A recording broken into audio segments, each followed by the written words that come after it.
ଶୀତରେ ଗ୍ରାସିଛି ଥଣ୍ଡା ଘରେ ଘରେ ଖୁଁଖା କାଶ ଛିଙ୍କରେ ଆକ୍ତାମାକ୍ତା ଓଡ଼ିଶା ପିଲାଠୁ ବୁଢ଼ା ସମସ୍ତଙ୍କୁ କବ୍ଜା କରିଛି ଥଣ୍ଡା ଯୁଝି ହେଉଛନ୍ତି ଲୋକେ କାହାର ଥଣ୍ଡା ଛାଡୁନି ତ କିଏ କାଶି କାଶି ନାହାନ୍ତ ଋତୁ ବଦଳିବା ସହିତ ଏବେ ଘରେ ଘରେ ପ୍ରବଳ ଜ୍ୱର ଥଣ୍ଡା ଏବଂ କାଶ ଶରୀର ଯନ୍ତ୍ରଣା ଭଳି ଲକ୍ଷଣ ବି ଦେଖାଦେଇଛି ଡାକ୍ତରଙ୍କ ମତରେ ଭାଇରାଲ ଡିଜିଜ୍ ବିଶେଷ କରି ଫ୍ଲୁ ଭଳି ରୋଗରେ ଆକ୍ରାନ୍ତ ହେଉଛନ୍ତି ଲୋକେ ଶିଶୁମାନଙ୍କ ଉପରେ ପଡୁଛି ଅଧିକ ପ୍ରଭାବ ଶିଶୁ ରୋଗ ବିଶେଷଜ୍ଞଙ୍କ କହିବା କଥା ଶୀତ ଦିନେ ପିଲାଙ୍କଠାରେ ନାକରୁ ପାଣି ଗଳିବା ସହିତ ମୁଣ୍ଡବିନ୍ଧା କାଶ ଜ୍ୱର ଦେଖାଦେଇଥାଏ ଏହି ଲକ୍ଷଣ ଦେଖାଗଲେ ପିଲାଙ୍କୁ ସ୍କୁଲ ନ ଛାଡ଼ି 5 ଦିନ ଆଇସୋଲେସନରେ ରଖନ୍ତୁ ବାହାରକୁ ଗଲେ ମାସ୍କ ପିନ୍ଧନ୍ତୁ केवल डाक्तरଙ୍କ ପରାମର୍ଶରେ ହିଁ ଔଷଧ ଦିଅନ୍ତୁ ଭାଇରସ ଚାଲିଗଲା ପରେ ବି ଆଲର୍ଜି କାରଣରୁ ପ୍ରାୟ ସପ୍ତାହେ ଯାଏ ରାତିରେ କାଶ ଲାଗି ରହିଥାଏ ଏଥିପାଇଁ ଭୟଭୀତ ନ ହେବାକୁ ପରାମର୍ଶ ଦେଇଛନ୍ତି ଡାକ୍ତର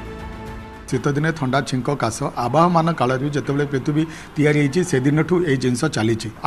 माने क्लोज कंपैक्ट रूम रे आमे रहू तेनु ट्रांसमिसिबिलिटी बढ़ी जाए जिते आमे जानिले जे आमको थंडा काश छिंक होउची सबुठु बेस्ट है 5 दिन आमे स्कूल रे पिला को छाड़बानी सो दैट कहापाई आम पिला को छाड़ी दिंतु आम आउ अन्य पिला को नहू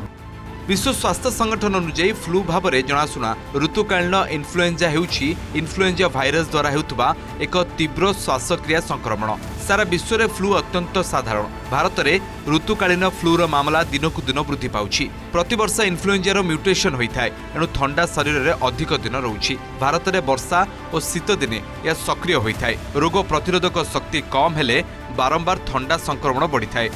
रूप परिवर्तन कर म्यूटेशन कर जानते कोविड रे बहुत गुड़े म्यूटेशन होता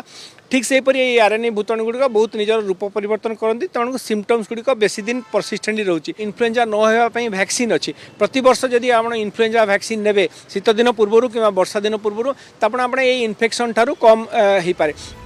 थंडा ज्वर परिवार जनकु हेले आउ जनकु संक्रमित होता है एणु लक्षण देखागले तुरंत डाक्तरଙ୍କ परामर्श रे औषध खाइबाकू डाक्तर परामर्श दैछंती ब्यूरो रिपोर्ट ओटीवी।